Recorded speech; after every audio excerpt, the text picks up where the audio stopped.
ఎవరి గురించి ఉంది? ఏమన్నా టిఆర్ఎస్ కార్యకర్త గురించి ఉందా? ఎమ్మెల్యే గురించి ఉందా? మంత్రి గురించి ఉందా? కేసీఆర్ కుటుంబం దోసుకోవడానికి ఇచ్చిన అధికారం మనం ఇలా ఒక పేదోనికి ఆదుకోలేని పరిస్థితి ఈ రాష్ట్రంలో, ఈ దేశంలో, ఈ గ్రామంలో. ఎవడు దోసుగా తింటున్నాడు, ఎవరి భూములు ఎవరు రాసుకుంటున్నాడు, బాగా ఆలోచన చెయ్యండి. ఇవల్ల మీకు కొత్తది కూడా ఒక పెద్దమ్మ ఆరోగ్యం ఖరాబ్ అయితే సామాన్య కూడా ఎప్పుడు మళ్ళీ నేను చెప్తున్నా, రాజశేఖర రెడ్డి పేదోళ్ళ ఆరోగ్యం గురించి పట్టించుకున్నాడు. ఆ రోజు పేదోళ్లకు ఏ ఇబ్బంది వచ్చినా, గర్భిణీ స్త్రీలు గ్రామీణ ప్రాంతాల్లో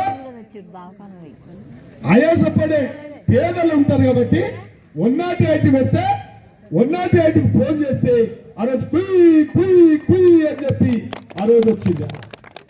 ఇవాళ వైద్యం వదిలేసిరు, విద్య వదిలేసిరు, గాలికి వదిలేసి మద్యం బాటల్స్ ఏమంటారు బెల్ట్ షాపులో, వైన్ షాపులో.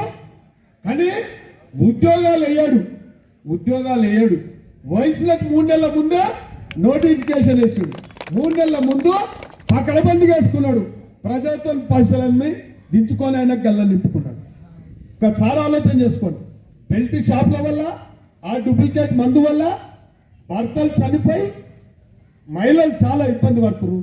పిల్లలు కోటర్ సీసాలకు అలవాటయ్యి సంసారాలు ఆగమాగం చేస్తున్నారే తప్ప ఆ సంసారాలు బాగుపడడానికి ఏం చేస్తలేరు. కాబట్టి కాంగ్రెస్ పార్టీ వైద్యం విషయంలో ప్రతి కుటుంబం 10 లక్షల రూపాయలు. సోనియా గాంధీ గారు ఆరోగ్యం, పేదోని ఆరోగ్యం ఖరాబ్ అయితే ఎంత పెద్ద హాస్పిటల్ అయినా వైద్యం చేయించుకోవచ్చు. కాబట్టి ప్రతి కుటుంబానికి 10 లక్షల రూపాయలు ఆరోగ్యశ్రీ కార్డు పెద్దమ్మ అప్పుడు ఎట్లుండలో మళ్ళా కార్డు ఇవ్వబోతుంది కాంగ్రెస్ పార్టీ. ఇలా కొత్తగా ఈ 6 పథకాలు కాకుండా కళ్యాణ లక్ష్మి, రాహుల్ గాంధీ పెద్దమ్మ మొన్న ములుగు సీతక్క మీరు చూసారు, ఎమ్మెల్యే అంతా మీలాక్కుంటుందామే.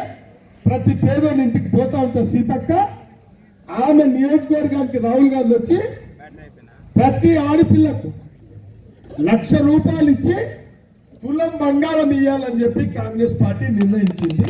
ప్రతి మహిళకి ఇబ్బందులు లేకుండా చేస్తుంది. కాబట్టి మీరందరూ ఆలోచన చేయండి. ఈ పథకాలు ఏ గ్రామం పైన బ్రహ్మరథం పడతా ఉన్నారు.